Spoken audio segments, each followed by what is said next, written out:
It's a podcast called I Choose You. Ben, Evan, Jeremy, Andy, and you. Let the cooking begin. I choose you. Hello, and welcome to I Choose You, the podcast about cooking and eating Pokemon. My name is Jeremy Zielik. I'm the host and Alton Brown of the group, and joining me this week, as always, is... Ben Montoya, the friend of the show. And Evan Aubrey with some cantaloupe pink grapefruit LaCroix this week. Whoa, cantaloupe? Yeah, it's the Melon Pomelo tall boy. Whoa. Is this like their new cerise limon kind of This one's been aesthetic? out for a while, but it is that aesthetic. Very good. Very good. Interesting. The cantaloupe is like nice and fresh. It's cantaloupe fresh. Never. Okay, I'll get back to that later. First, we have to address the elephant in the room, which is that Ian isn't here. He has to learn how to ride a motorcycle.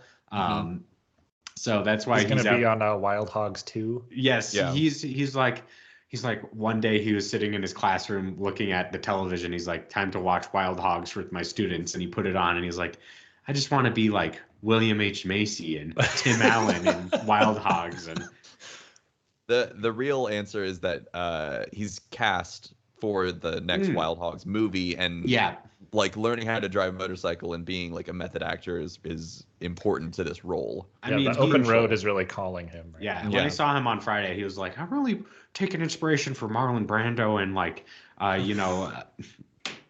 Jack Nicholson for this performance, so I'm really gonna put it all together. Kind of thing. And as we know that Ian is very committed to a performance when he gets into it. So wish him luck. Riding a motorcycle is very dangerous, so I hope he learns how to do it safely. And then I hope he learns how to do cool stunts so he can do a kickflip over a thing of cars. Yeah, let me just kickflip my motorcycle real quick. Or maybe, do a ramp over the Grand Canyon, what have you. Something classic. has to be on fire. Yeah. Jumping school buses that are on fire. Oh, man. Whatever. Hot rod. I mean, they have to teach you that in motorcycle school. Yes. Right? Yeah. If they don't, I feel like it's kind of, they're not preparing you for the real world. That's 101. Yeah. I wonder if motorcycle school is he says it's in the evening, from 5 to 10, but yes. I wonder if you go in and it's suddenly some 80s butt rock starts playing and it's and this guy's like, hey kids, welcome to motorcycle school, and he drives in and it's ZZ Top or something. I It's don't know. secretly taught in a biker bar. Yeah. Yes. The bouncer has a tattoo that says "Mom." Yes. Yeah. And then the other one says, wow. It's really gonna be quite exciting. But beyond that, today's also, we're recording on a very special day. That's right. It's Easter. Happy Easter, my fellow choosies. The bread has risen. Yes, he is risen. And I was wondering if you had, Easter is usually a holiday that's connected with a substantial meal. And I'm wondering if either of you have procured some delicious food items today.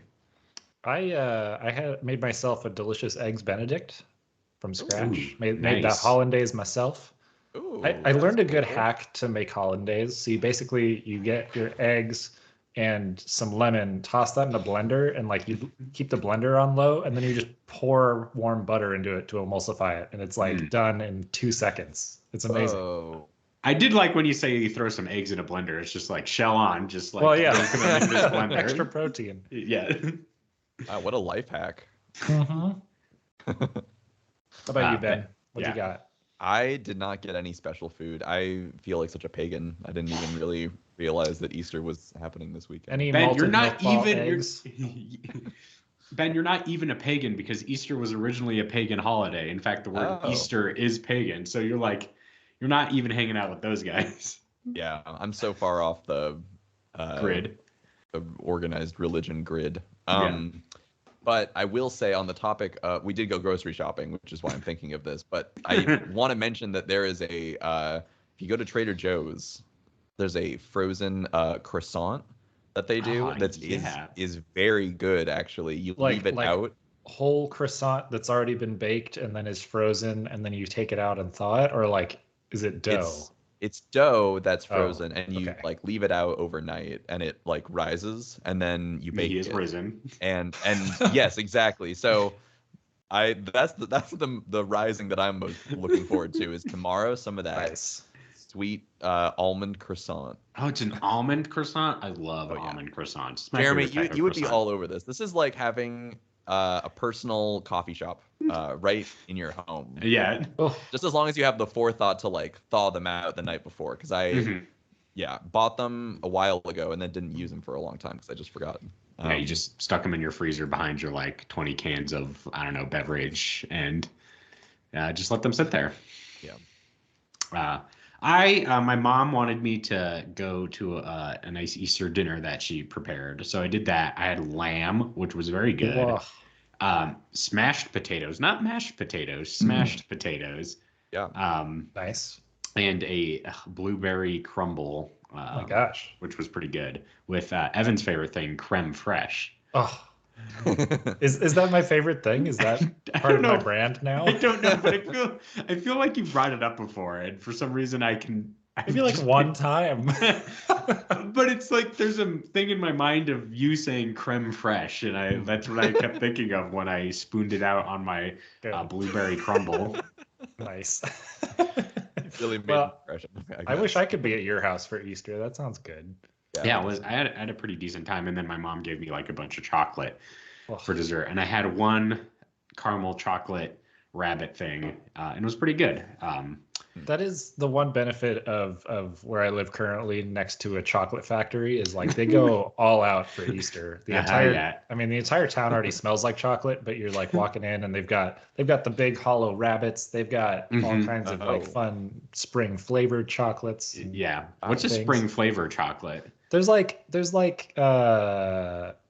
what did I get? One that was like lemon flavored, and then one that was kind of like Earl Grey, like tea-esque. It was pretty good. Yeah. It sounds good. Evan, do you ever like look over to the chocolate factory and you see like a person who's been inflated to a blueberry or got like shrunk into a television walk out? Yeah, every like 2 weeks. They do that. They just keep doing that. And no one can stop him. Willy Wonka. He's a murderer. Anyway, this isn't a podcast about Easter specifically, but it is a podcast about coming together with your family to enjoy a nice meal. And that's why it's called I Choose You. And each week on I Choose You. Yeah, that's why. I told my mom's my mom's friend who's like a middle-aged woman to listen to my show, and she's like, I don't know where the podcast app is on my phone, and I was like, okay, let me this, and then she's just started playing it over dinner. Oh no! When I tried to explain. Oh no! It's like my worst nightmare, actually. Look, you just have to live with it. It gets accidentally played in a room full of my family members while I desperately try to like stop it. Yeah. Well, when we get on the radio and everyone tunes in, kind of situation. Is that when podcasts have come like full circle when they're being broadcast on a radio station? Yeah, it happens a lot. Yeah. Wow. Does it really? Oh my gosh. Yeah, there's a lot of podcasts that get picked up on radio stations. Granted, a lot of them are through NPR and like other. Oh sure. Like if you're not already a radio station, like if I'm I don't know podcasts. Ben, give me an arbitrary podcast. Like that. Well, I don't know. I guess like those kinds of deals get like struck. And in terms of like that, I feel like a show like ours would only get broadcast on like some college radio station at like 3 a.m. AM radio. Yeah. Or AM radio. If there's any like dying AM stations that want some hot content. Yes. We're here and we have gmail.com. Yeah, and we have low rates. The lowest. Hey, if you want to play our show on a college radio station, feel free. I will not stop you. So all the cool the hipster kids out there. I just went to our Twitter page because I was getting some stuff ready.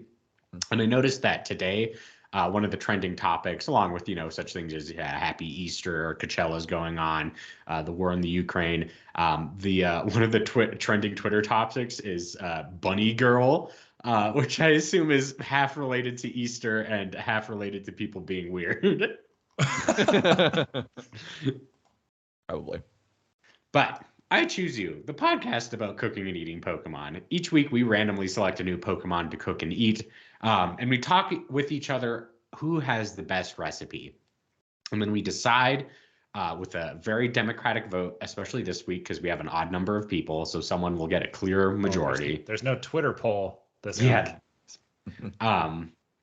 We decide who has the best, and then they are showered with praise and glory. They sit on the right hand of God and separate the wheat from the chaff. Classic. That kind of stuff. They become risen. Yes. Yeah. It's like the end of Cats, where you like go to the heavy side layer. You get risen up on a balloon into the sky. So this week we're cooking and eating Cottonee, the cotton Pokemon. I won last week, but I've done enough talking. So Ben, why don't you start the show? I will start the recipe segment of this show. Okay, go ahead. You're allowed. Yes. I'm actually kind of glad to be going first because I feel like I am stumbling into territory that might get tread in other people's recipes. Merely for the fact that I look at Cottonee and we're talking about food, right? Yeah. And I can't not think about cotton candy. Yes. Absolutely. So, but so I wanted to go with that because I think that's really interesting. Like, there's not any other like foods necessarily that have that same kind of like texture. Like, it seems like candy, cotton candy is like very unique in that way. But I was looking at if there was anyone who wanted to make savory cotton candy. I found one person. I found one other person in the whole wide internet who had this question. I'm just imagining like movie theater butter popcorn flavored cotton candy. Well, I mean, well, Ben, is that what your recipe is? No, it's interesting because what flavor would you want to be savory cotton candy, Jeremy? Corn dog. You're a little bit closer to what this other person says, which I just want to read beef. I want to read their question from what is this? Seasoned Advice. That's funny. A cooking forum. Yes. One thing I've always wanted to do is make savory cotton candy, but I'm not sure how to do it. I understand that cotton candy is spun sugar, so that introduces a challenge. I have a cotton candy machine, but I'd be willing to try any technique that would result in the texture being that of cotton candy. I'd like to go as savory as physically possible. In parentheses, ham-flavored cotton candy would be one of my goals. This may sound unusual, but this is not a joke. I sincerely want to taste savory cotton candy. It's an experience I can't even imagine. To which was there an answer to this, or were they just like, no, you cannot have the ham candy? Yeah. Well, I was expecting someone to be like, oh, this person's done it, or like, like blah, here's a link to like this thing, but no. The like most upvoted response is actually like a very well researched, like, I don't think that there's anything that has happened, but this is how you could possibly do it, which I thought was very interesting. There's apparently like less sweet, but similarly like molecular to sugar compound called isomalt that this person suggests may be using. There also is this really interesting thing that they mentioned called lactosol, which kind of sounds like a Pokemon. It does sound like it.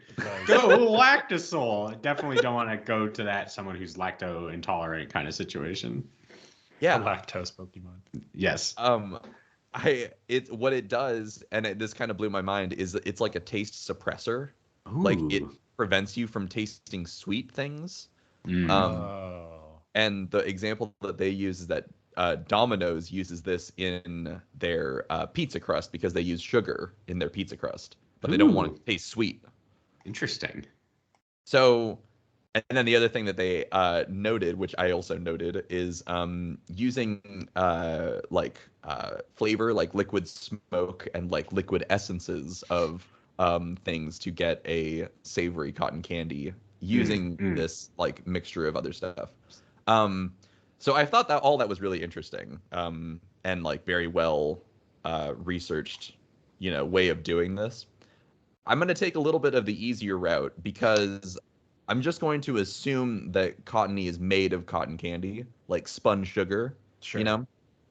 So I think we can just like pluck that off of Cottonee and kind of use that as our like starting batch of cotton candy. You are going to want to mix in the lactosol to make it less sweet.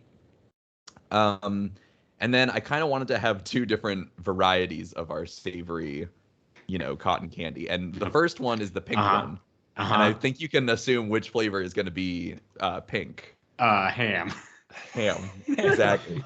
Ben, when you're making the ham flavored cotton candy, are you wearing the Heathcliff ham helmet where it's just a pink helmet that says ham? I feel like this idea would translate very well to a Heathcliff comic strip. Yeah, or the ones where they're flying with gum or something, and it's like he's like carrying cotton candy and flying with gum, and like the deli guy's like, "Well, it's definitely a ham kind of day," or whatever. Yeah. I looked up ham essence. And I found the ham extract.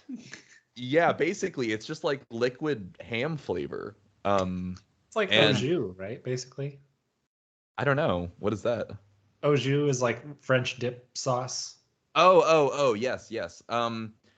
This even seems a little, I don't know. This is just like, it's on the only place I could find it is on like Alibaba. So like in like to purchase it. And it's just a picture of like a little glass bottle and then a picture of ham next to it.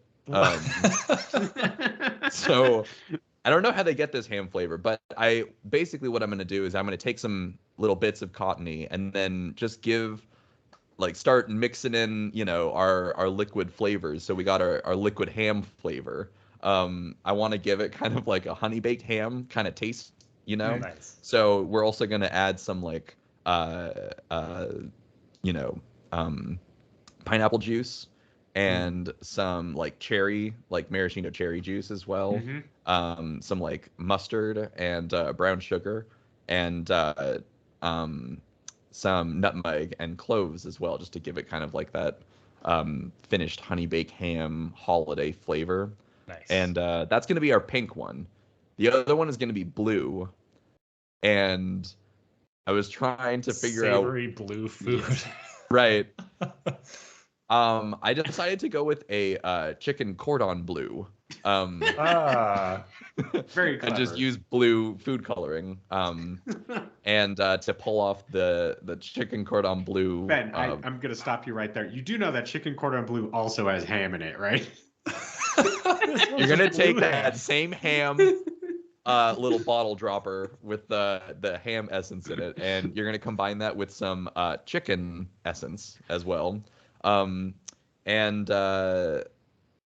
what else? Oh, I found some liquefied cheese. I guess not liquefied cheese, but essence of cheese that you can spray in there Kraft as well. mac and cheese powder. Yeah.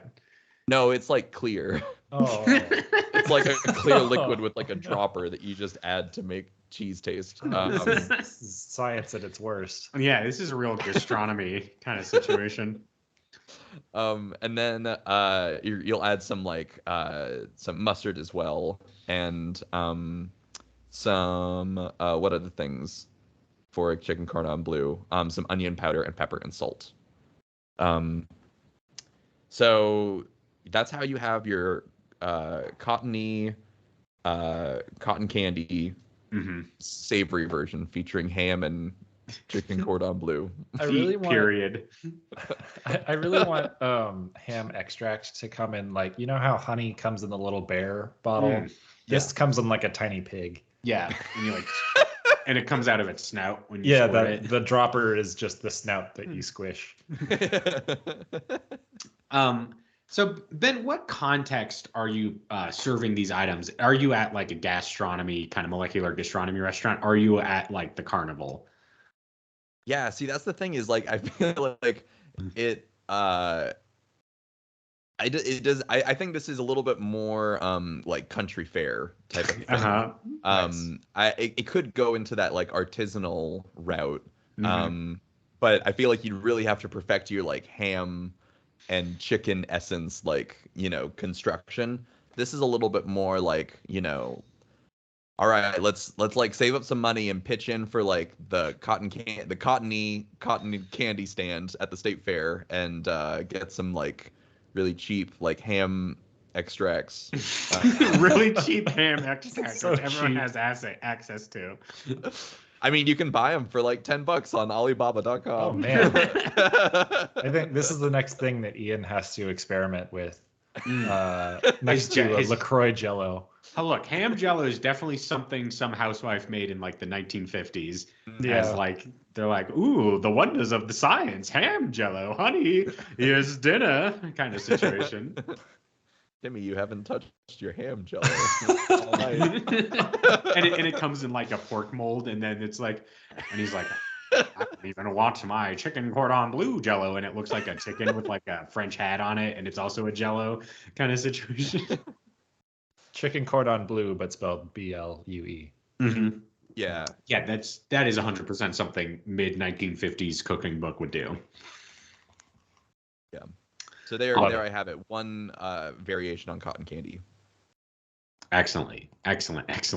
All right, Evan, what is your recipe this week?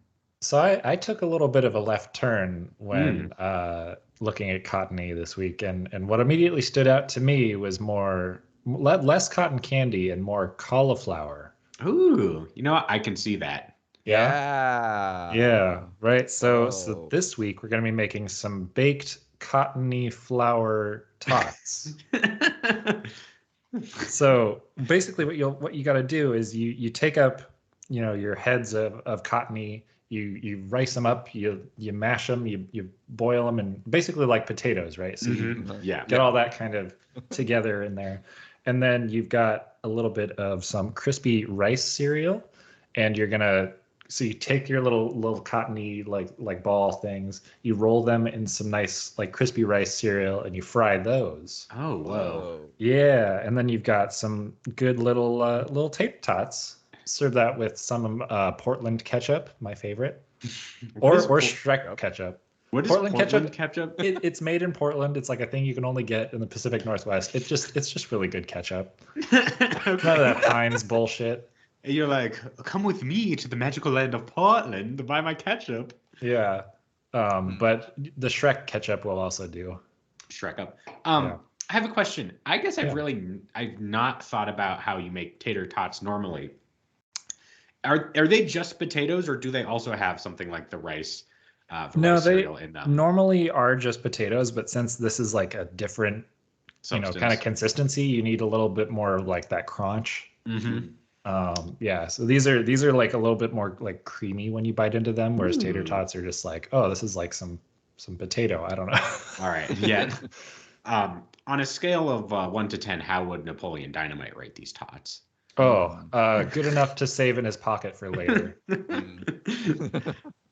I enjoy this cauliflower line of thinking. It kind of makes me ponder the texture of it a little bit more, though, because I'm wondering if it's like cottony, like it actually is like furry cotton, but then like the skin is the cauliflower part, or if it just looks like cotton.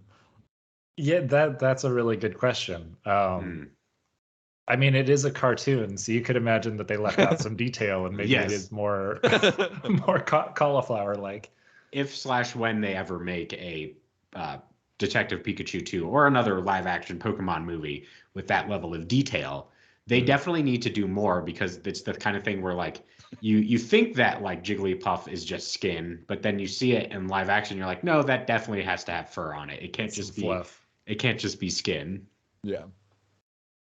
I guess my final question about when you make tater tots, I guess I just never thought about making tater tots before. Are we gonna do? I guess my question are you just using like the main body? Are we gonna use its like wings or its hair at all? Or are we just gonna do the central portion? It's really just the central portion. You peel away the greenery, you peel off the face. You really just need the white goodness on the inside. Interesting. Yeah. Yeah. Ben, how do you feel about like cauliflower, like pizza crust? I could take or leave it, honestly. It's very like innovative the way that cauliflower can be used for like flour and like, gluten-free like substitute kind of breads and whatnot. But I feel like I don't have any dietary restrictions on it, so I wouldn't wouldn't like elect to eat a cauliflower whatever. As someone who's now in like a generally gluten-free family, I gotta say cauliflower pizza crust is like top tier in terms of gluten-free stuff, because like normally gluten-free stuff real bad, but they finally figured out the science to like make shit taste better. Okay, while we're on the subject of cauliflowers, can I ask, are you guys familiar with the Romanesco cauliflower? Is this like one I should be familiar with? I sent you guys a picture of this a long time ago. The only reason why I'm exposed to it is through like the Blue Apron meals that we would get. But it is basically like the weirdest, trippiest alien vegetable you've ever seen. It's like that. Wow, that looks like weed. It looks like straight up looks like bud. It does, but it's weird. Like if you hold it in your hands, everything about it is a cauliflower, except like all the little like flowers are like fractals. Basically. Oh yeah, I've seen these before. That is wild. They're like tiny Christmas trees. Yeah, they are. It's like a perfect fractal pattern. Yeah, it's such a trip. I had never seen anything like it before, and then we got it in the like mail, and I was just like, what the fuck? But the best thing about it is they taste really good too. It's like a very satisfying like texture, and I feel like they have a little bit more flavor than regular cauliflower.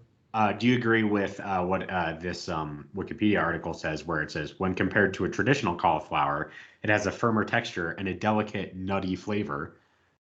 Yes, I would say it's kind of nutty, actually.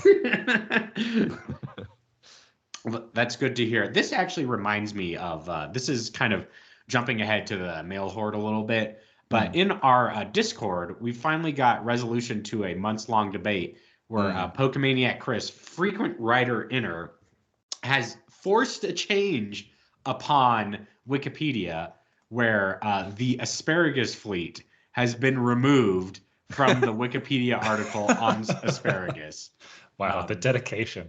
A subject brought up by Ian for reading that on Wikipedia that led Pokemaniac Chris to start a new crusade against misinformation on the largest open source encyclopedia in the world, and he has succeeded.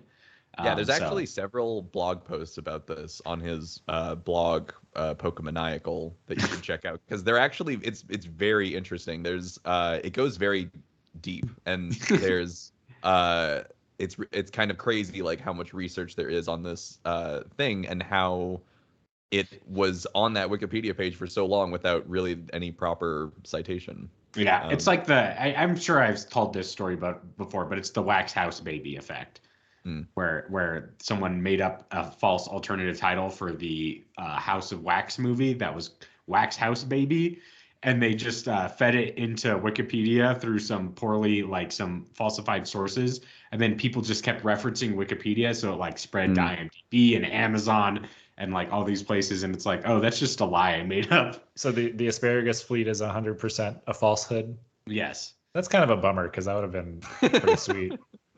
Yeah, see, Evan, that's true about everything. You're like, what a beautiful lie to believe in. It's really the milkshake duck of our time. I guess it was the milkshake duck of their time, the past. That's the Roman milkshake duck. Yes. Though I assume the Romans didn't have access to milkshakes, so score one for modern society, if I say so myself. All right. I'm going to move on to my recipe. So I went more with kind of a more straightforward kind of, what are we going to do with this? And I looked up, can cotton be used as a cooking material? And I found that basically it can't. It's too fibrous. You can't digest it. It's good for making clothes. It's bad for eating. It's too much cellulose. But there is actually a part of cotton that is used a lot in cooking, which is cottonseed oil. Now, if you notice, the cotton. We talked about this at one point before, I think. Maybe. I remember oil in cotton seeds coming up as yeah. Well, it's entirely possible. But if you notice the Cottonee, the way it's designed, that it does have a seed factor already implanted in it, in its eyes.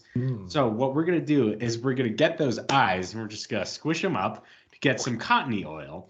And we're going to make something with this. And, you know, cotton's kind of associated with the South. So I wanted to do kind of like Southern cooking kind of something. And, you know, I think we could head down to the big Cottoneezy, serve some good old fashioned Cajun cooking. Is that what they call it? Yes. This week. And what we're going to do is we're going to use our Cottonee oil to make fried deviled eggs. Yeah. Love it. Fried deviled eggs. Yeah. So basically what the process is, you know, traditional deviled eggs process. So you got you get your hard-boiled eggs, your mayonnaise, your garnish, vinegar, mustard, salt, all the hot sauce, all that you want for it. And what you're gonna do, classic deviled egg situation, you boil your eggs, cut them apart, separate them, and you're gonna want to leave the whites aside for a bit. You're going to want to dry them out a little bit, pat them down. What you're going to do is you're going to get your Cottonee oil, which actually cottonseed oil has a very high smoke point for it. So it's good for these purposes. So what you're going to do is you're going to get it nice and hot, and you're going to cover your egg whites in a nice crust, like panko breadcrumbs, flour, egg wash, that kind of stuff.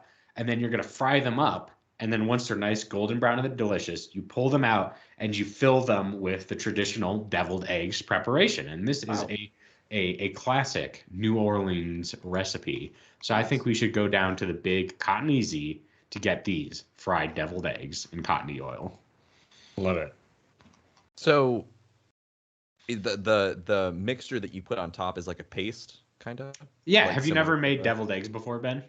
Well, I've had a few maybe in my life. I've never made it, but I'm just asking for clarification. Yeah, it's egg yolk and mustard and mayonnaise, right? Is the kind of three. Yep. So you like scoop it out when you make the hard-boiled eggs, and you mash it together with mayonnaise and mustard and your spices of choice. Some like it spicier, some like it a little less spicy, and then you put it in a frosting thing, and you fill up the deviled eggs with the filling. But then with this one, since it's fried, you just put it on top. Well, I mean, you still fill them up, but it's just because when you get the hard-boiled eggs, you take out the center, so you still got that nice little divot that you can fill up with the deviled egg filling. So once you fill it, you like cover the entire thing in breadcrumbs, and then you drop it into the fryer. I see. Okay. No, you fry it first, and then you fill it. Oh, got it. Okay. So the egg whites are fried.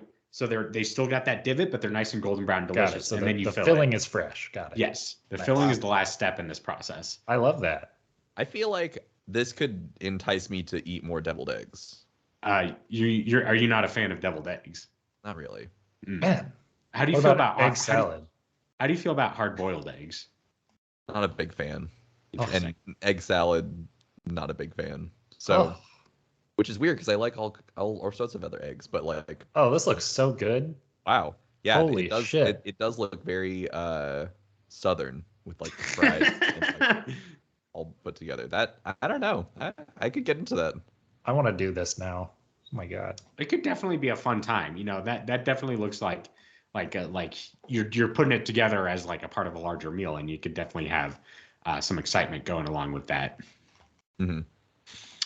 All right, let us review our recipes from this week and then vote on who has the best. From Ben, we have savory cotton candy. From Evan, we have what was it? I'm sorry, tots, tater tots, cotton candy, not cotton candy, Cottonee tater tots. And from me, we have fried Cottoneezy deviled eggs. So, oops, my voting didn't work. Let's try that again. There. Okay, it went through now. Okay. Okay. Well, I have all the votes, and I won, and Jeremy got my vote. Good job, Ben. Nice. I think your invocation of Eau de Hamon, which is odor of ham, really won us over. I was gonna say, in Ian's absence and his quest for new food, Yeah. I had to go savory cotton candy. Would you Also, consider? watch out for on the shelves Dior's new Ode to Ham. Yeah. Would you consider that? Would you consider Eau de Ham like new beverage that Ian wants so badly? I think so. It's really getting into the like fancy food gastronomy sort of deal. So that's where I think new food is headed. Now that I think about it, like I was using these, ham and chicken and cheese essences for cotton candy, but you could hypothetically use them for like a soda stream, I guess, if you wanted to. So LaCroix. It is possible to make a chicken cordon bleu LaCroix for Ian Davis. Nice. LaCroix, get on that. Why don't you have savory LaCroix? Yeah. Excellent. All right. Well, now let's move on to the next part of the show. It's called Whale Lord's Mail Horde. It's where we read your emails sent into ichoosepod@gmail.com. That's ICHEWSPOD@gmail.com. Evan, can you read these emails from Edward? Yes, I can. Edward sends us an email and says title to be changed later, but that title was not, in fact, changed later. No, this was sent over like a day ago, so I don't know what his thing is. He says, "Hey, Icy Boys, the mon up on our plate is Cottonee, huh? Gotta say, I love Whimsicott and used to have one on my competitive team back in the early days of Black and White. Eating a whimsical ram with a cotton mane seems a lot clearer a task than eating this puffball, so it'll be a challenge. In my research for whatever hobbledy-gobbledy I ended up sending in this email, I found out 2 key pieces of information. You've probably discussed both of these on the episode so far. The first, Cottonnee are light enough to blow in the air, except when it rains, or they'll get wet and they're doused and heavy, and they'll often sit under trees till they're able to dry off again. We didn't touch on that. We didn't touch on this. We did touch on the second thing. The second, raw cotton is not safe for people to ingest. It's like indigestible, so it can make a thing called a bezoar. I've learned about them on an episode of Sawbones. They're bad news. What is a bezoar? It's like a bezoar. A bezoar. It's a like chunk of indigestible things that end up in stomachs. And the one reason I know about them is because of Harry Potter, because they're used in potion classes. Oh, yes. Okay. Got it. So we're going to make a Nakreen City specialty, Cottonee cauliflower wings. Ooh. Oh, yeah, he's going my route. Cauliflower. Yeah, baby. In order to start, we're going to need a lot of wet rub seasonings for wings. We will trap the Cottonee by dousing them in the seasoning so they can't escape, but also so they can marinate. Pick your wet rub of choice per batch. After this, we'll kind of take a melon baller and carve these MFs up. Use those green taco shell things Cottonee have that turn into Whimsicott horns, and use those as a vessel for having/eating them. Not a long one this week, but one to sink your teeth into. That's okay, but it shows the synchronicity between us and our listeners. Ed follows up with part 2, Cotton Eye Joe. That one's for you, Helen. Oh, yeah, Cottonee Joe. Yes. Yeah. So Helen wrote is that if there are no Cotton Eye Joes this week, I will be sad. Joe jokes, and there you go. We mentioned it, Cotton Eye Joe. And when I saw that, okay. So here's one thing that I have to say about Cotton Eye Joe is I feel like if it hadn't been for him, you'd be married a long time ago. Well, no, I feel like it's such an important, cultural text for our generation. Like I went to a hockey game recently and that song came on, and the whole time people were just sort of chill, but for that song they got up and fucking crazy. And it asks a good question, like it separates the world into where did you come from, where did you go, like the past and the future. Like I'm imagining, couple hundred years in the future when the Earth is a barren apocalyptic wasteland, and all that's like there's like all the plants and have taken over and grown over everything. Lone survivors wander past what used to be Joe's Crab Shack, and the loudspeaker still works, and it still plays Cotton Eye Joe every 15 minutes.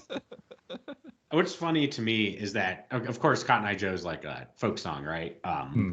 But the reason we all are familiar with it is because a bunch of Swedish people decided to make it a Eurodance song in the 90s. Was that Crazy Frog people? No, not specifically. The band that did the version of it is called Rednecks, and that's Rednex. Ooh. Yes. So the one they played at that sporting game, Ben, was probably this one from 1994. This is almost 30 years old. Oh, it was. People lost their shit. Yeah, they start square dancing on the ice and like slipping and falling over and all that kind of business. No, but people did go crazy. They do love them some Cotton Eye Joe, and I do like that. Cottonee's name is only one letter away from Cotton Eye. Yeah, it was meant to be. Yeah, exactly. All right, Ben.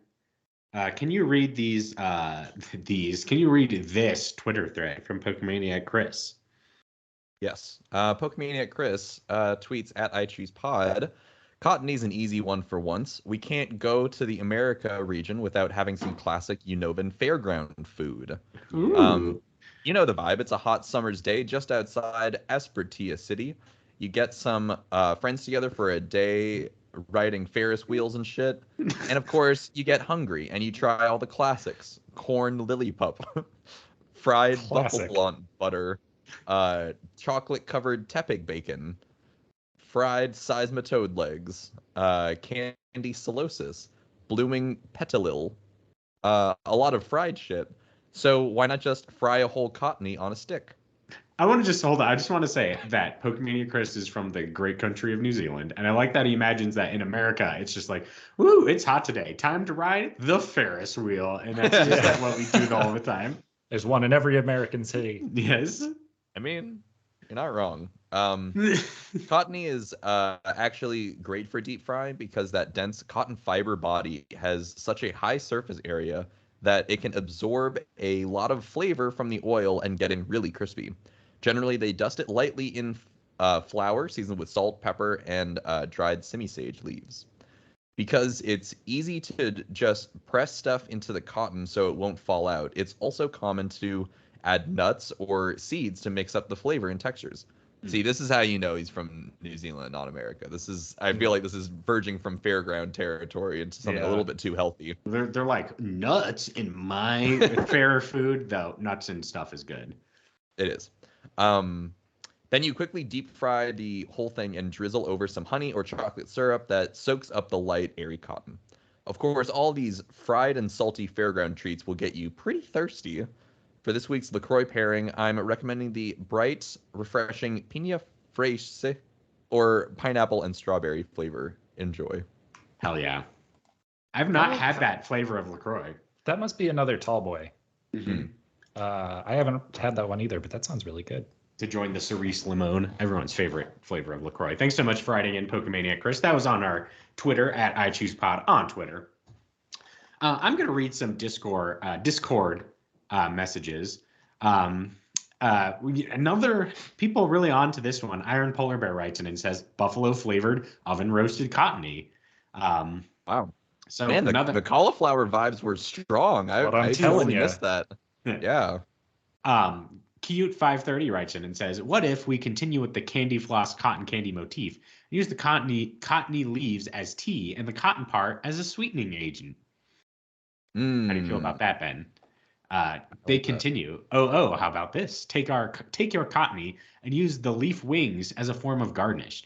Take some of the fluffy bits and add shredded carrots, thinly sliced onions, apple cider vinegar, honey, Dijon mustard, salt/pepper, olive oil, ta-da, Cottonee coleslaw. Nice. I like I feel like the fairground feel is very present in this Pokemon. It is, for sure. I love going to the state fair and getting a pie. I can't deny it. A whole pie? Yes, a whole pie, and then I slam it in my All face. for me. And I eat the whole thing while I'm watching pigs race around a track. Oh, I want that so bad. This is a real thing that happened. I didn't eat a whole pie, but I did watch pigs run a race, and it was very funny. Amy writes in and says, Cottonee is glutinous rice. The leaves are wrapping, make zongzi, which is a Chinese dish where it's congealed rice with a filling wrapped in a leaf and then steamed. And I've had this when I was in China, and it's very good. So highly recommend it. It is real good. All these recipes on this end. All right. Thanks for writing in. Time to pick next week's Pokemon. Evan, can you randomly generate a number between 494 and 649? Let's see if I got that right. I did. Nice. 581. 581, you say. That is going to be, hold on, I was not near it. Called that out before. We have, no, we're close to this. Do another one. 602. 602. That's okay. We did an evolution of this, so okay. Moving on. Getting to that part of the season. Yeah, we are getting to that part of the season. How about 498? 498, you say? Is hold on. That's towards the top. That's going to be a starter, isn't it? It is. It's going to be Tepig. Hey! Finally, after all this time. Wait, but we did Pig Night. Did we do Pig Night? Oh, Jesus, Ben, you got us. 565. 565. Hell yeah, baby. 565 is going to be it's called Caracosta, and it is a turtle Pokemon. Are you guys familiar with this one? Oh. No. We did the earlier evolution of this one. God damn it. Or the later evolution. Tortuga, right? No, yep. that's different. No. But, no, we did. Yeah, we did do Tortuga. I forgot. How about 616? 616. The random number generator has to be nicer to us. That's really letting me down this week. Next week's Pokemon is going to be Shelmet. This is actually pretty good. Oh, all right. Okay. That's a bug, right? Yeah, it's a bug, but it has like a funny, like, it looks like a knight helmet, and it has a funny hat. Yeah. Kind of situation, which I think is good. So after that quite torturous process of finding next week's Pokemon, send us in your best Shelmet recipes so we can talk about that on the show. All right. Now is the time for plugs. Do you guys have anything you want to talk about? You can follow me on Twitter at NC Montoya. The thing that I really want to plug, though, is a podcast called Who Killed Avril Lavigne, which is a fiction podcast that is like Back to the Future / pop punk / it's a musical, and it's great. So wow, definitely recommend it. It's a musical? Did I understand that correctly? Yeah, it's like a time traveling pop punk musical. Okay, so I have a question. Does Avril Lavigne travel back to like the 70s and she plays Skater Boy and the audience doesn't understand? And she's like, you don't get this, but your kids are going to love it. No, but someone travels back in time from the year 2022 to the year 2005 and plays some and does some sick skateboarding. And they're like, what? This trick hasn't even been invented yet. And he's like, your kids are going to love it. All right. So, yeah, speaking of skateboarding, I'm gonna plug the new Tony Hawk documentary, Until the Wheels Fall Off. That was pretty good. Oh, is that on HBO Max? It is. Oh. Yeah, it was pretty good. Yeah, it was fun. You can also follow me on Twitter at @E_Van Aubrey. All right. You can follow me on Twitter at VelocityPrime1. I had a moderately successful tweet today, so if you want to go over and check that out. Okay, we get it. Jeremy had a better tweet today. 13 likes. Big shot now. Look, I have had tweets that have gotten into the thousands of notifications situation, and it's always like, whoa, this is really popping off. Maybe I should have plugged I Choose You sooner. Anyway, follow me at VelocityPrime1. If you like my writing, check out the-avocado.org. Jeremy Zelick there to see everything I've ever written on the internet that wasn't a social media post. All that is at the-avocado.org. All right. Let us now conclude the show. This has been I Choose You. Oh, you know what? But I'll let Ben do it. No, I'll do it now. Okay, hold on. I'm sorry. I'm getting a little confused. I had a few too many glasses of wine. You know what I'm saying? He is risen. A few too many glasses of that Christ blood, eh? Yes. Excuse me. So I recommend I Choose You, the podcast about cooking and eating Pokemon. It can be found on all of your favorite podcast apps, including Apple Podcasts, Google Play, Stitcher, and Spotify, or your podcast catcher of choice. If you like our show, make sure to give us a 5-star review on your favorite, on Apple Podcasts and Spotify. There's too many words going on in my head. Me remembering something threw me off. Social media. Make sure to check out our social media pages on Twitter, Facebook, Instagram, and YouTube at iChoosePod. And Ben, do we have a new social media page? Yes, it's true, Jeremy. We have a new place that you can share the show / follow us / meet other friends and community members who love this show, and that's on TikTok. We are now officially at I Choose Pod on TikTok. There will be posts from like clips from this show posted there, like various other fun happenings that are going to be moderated by my sister and longtime listener of this show, Emma Montoya, who will be helping us with that. You can follow her on TikTok at Emma Marie Montoya, and follow us on TikTok as well. It's going to be fun. We haven't done this on like this before yet, and we'll see how it goes. But yeah, that's the latest update from our end. Ben, are you going to make us do funny dances now? Probably not. Are we going to have to dance to that Applebee's song about like how you're fancy like Applebee's, but they're like Pokemon are dancing behind us kind of situation? I'm sure this could work. We can work this out. Well, there's like TikTok is now the one platform I can say makes me feel like Steve Buscemi. Like, how do you do, fellow kids? Because like, I don't understand so many references. I don't really understand TikTok either, but I have a feeling that a lot of our listeners probably do, so they can help us. And also, we have our friend Emma, who is going to be editing our videos and managing our TikTok account. So our friend Anna. Go ahead and follow us there. Yeah. Excellent. All right. Final thing. Our official website, iChoosePod at, nope, that's our email address, iChooseYou.menu. iChooseYou.menu has a full episode archive and access to our merch store, which has aprons, stickers, and pins available to purchase, all designed by the wonderful Evan Aubrey. iChooseYou.menu. Also, don't forget our Discord. Links to it are in the description of our show and on our social media pages. I Choose You Discord. It's a fun time. Pokemon Smash or Pass is happening on the I Choose You Discord on April 22nd. Right. Mark your calendars. Why did we not do 420 anyway? That's fine. Oh, scheduling is why. But yes, that would have been also fun. Too busy getting baked. Yeah.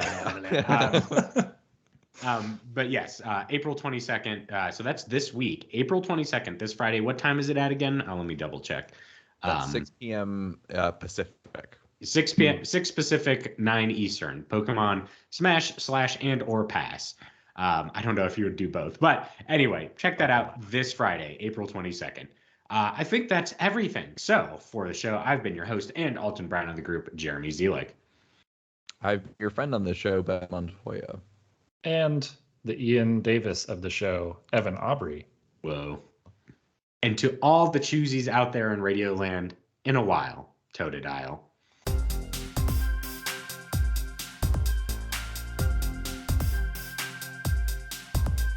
It's always hard when the recipe's new. Make a presupposition or just make a stew. But there's no month that we can't cook. So turn up the volume, put down that book. It's season 5. Let the pan sage roast. Keep the Nilux alive. Make some tepid toast. So So crack a cold one, now's the time. Cooking Pokemon and making rhymes. You're not always right or wrong, but you'll probably have some fun. It's win or lose based on the jokes you choose. The winners within. It's a podcast called I Choose You. Ben, Evan, Jeremy, Andy, and Jew. Let the cooking begin.